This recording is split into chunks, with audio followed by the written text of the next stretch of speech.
बहू बनी ड्राइवर। मंजित की शादी रोहन से होती है। रोहन को नशे की बुरी लत लगी होती है। एक दिन, अरे माँ, मेरा एक साइड का शरीर काम नहीं कर रहा है। मैं आज खेतों में कैसे जाऊंगा? अरे बेटा, ऐसा ना बोल। तेरे पापा के जाने के बाद से तू ही घर चलाने का सहारा है। मैं डॉक्टर को बुला लाती हूँ। देखिए बहन जी, रोहन के शरीर के एक साइड में लकवा है। अब वो कभी ट्रैक्टर नहीं चला पाएगा। घर में मनहूसियत का माहौल हो जाता है। लीजिए माँ जी, रोटी खा लीजिए। अरे बेटा, मुझे तो भविष्य की चिंता हो रही है। मेरा एक ही बेटा है और वो भी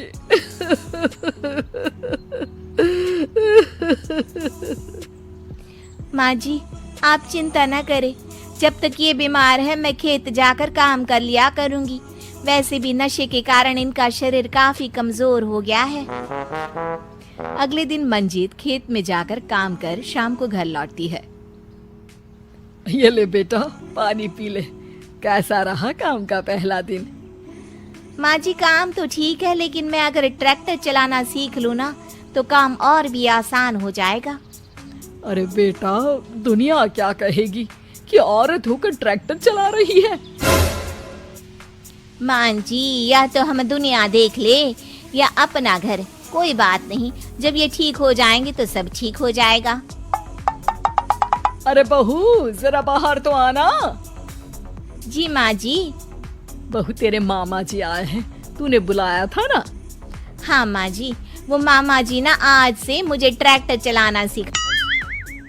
मंजित मामा से ट्रैक्टर चलाना सीखती है। वो मन लगाकर खेतों में काम करती है। और एक दिन, माँ जी, पता है इस बार पूरे गांव में सबसे ज्यादा फसल का उत्पादन हमारे खेतों में हुआ है। इस साल तो खूब पैसे आएंगे। हाँ। सास खुश नहीं होती है। वो चुपचाप वहाँ से जाने लगती है। तभी मंजित उसे रोक लेती है। क्या हुआ माँ जी, आपको खुशी नहीं हुई? बेटा, आज डॉक्टर साहब बोल रहे थे कि रोहन के ठीक होने के लिए 5 लाख रुपए की जरूरत है। समझ नहीं आ रहा क्या करूं। मंजित शांत हो जाती है। अगले दिन सास मंजित के पास आती है। बेटा, ये मेरे गहने हैं। इसे अपने गहनों के साथ जोड़कर सुनार को दे आ। जितने पैसे हो ले आ। डॉक्टर को आज ही देने हैं। मंजित अपने गहने और सास के गहनों को लेकर दुकान में बेचकर पैसे लेकर घर आ जाती है। माँ जी, सिर्फ 3 लाख रुपए का ही इंतजाम हो पाया है। बाकी के पैसे कैसे आएंगे? बेटा, अब तो एक ही चारा है, हमें जमीन भी बेचनी पड़ेगी। माँ, खेत बेच देंगे तो खाएंगे क्या? अरे बेटा, कोई दूसरा चारा भी तो नहीं है। रोहन ठीक हो जाए तो वो मेहनत करके इससे भी बड़ी जमीन ले लेगा। सास बहू मिलकर खेत भी बेच देते हैं। अब पूरे पैसे लेकर सास डॉक्टर के पास जाती है। डॉक्टर साहब, ये लीजिए सारे पैसे। बस किसी तरह मेरे बेटे को ठीक कर दीजिए। आपका बेटा ठीक तो हो जाएगा, लेकिन 6 महीने का समय लगेगा। सास बहू सोच में पड़ जाते हैं कि अब तो कोई जरिया भी नहीं रहा जहाँ से उन लोगों को कमाई हो। अब कमाएंगे नहीं तो खाएंगे क्या? माँ जी, मेरे माता पिता ने लड़की होने के कारण मुझे ज्यादा पढ़ाया लिखाया नहीं, लेकिन ट्रैक्टर चलाना सीखकर मैं कुछ काम करने के लायक तो हो ही गई हूँ। अरे बेटा, ट्रैक्टर अब कहाँ चलाएगी? खेत तो बिक गए हैं।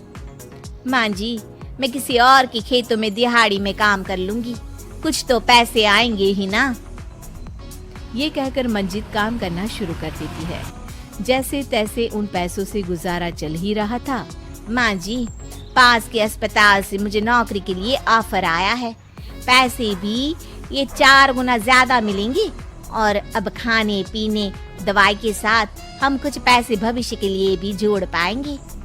लेकिन काम क्या है बहू? माँ जी, मुझे अस्पताल की एम्बुलेंस चलानी है।